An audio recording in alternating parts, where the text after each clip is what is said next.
A yurt resort could be coming to the city of South Haven. Yurts are like round tents. The owner of nearly 11 acres of forest north of downtown says that they would provide a more sustainable way to visit the area.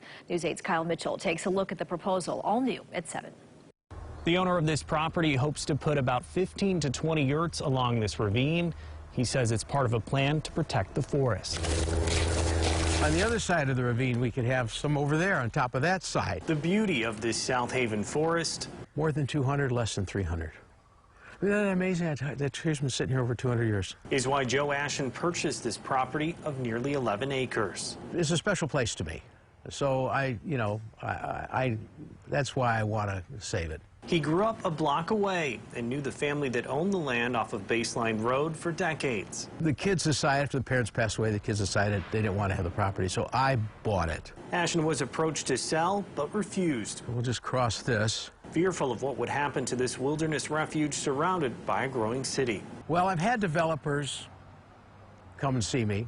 They want to give me a lot of money for it, but they're going to chop all the trees down. On a business trip to Colorado, he visited a yurt resort and asked two friends renting one why they wanted to stay there. We're here for the outdoors, the hiking, the mountain climbing, etc., the mountain biking. And we just want a really nice place to sleep, a hot shower, and a good little kitchen.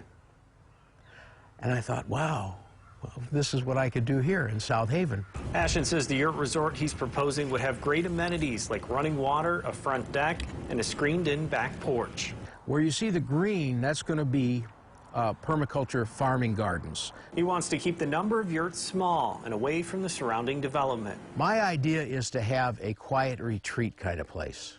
The yurts will not have television sets. The Planning Commission is reviewing the proposal. Yes. We'll have solar panels. We'll have a permaculture garden. Ashen already has plans for the engineering work and arrangements with the yurt manufacturer. The yurts can be put up. They're shipped prefab from Oregon. A crew that knows what they're doing can erect the yurt in about 3 days.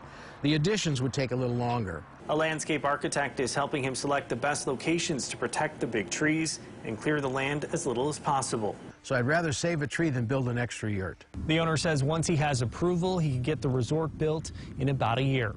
In South Haven, Kyle Mitchell, News 8.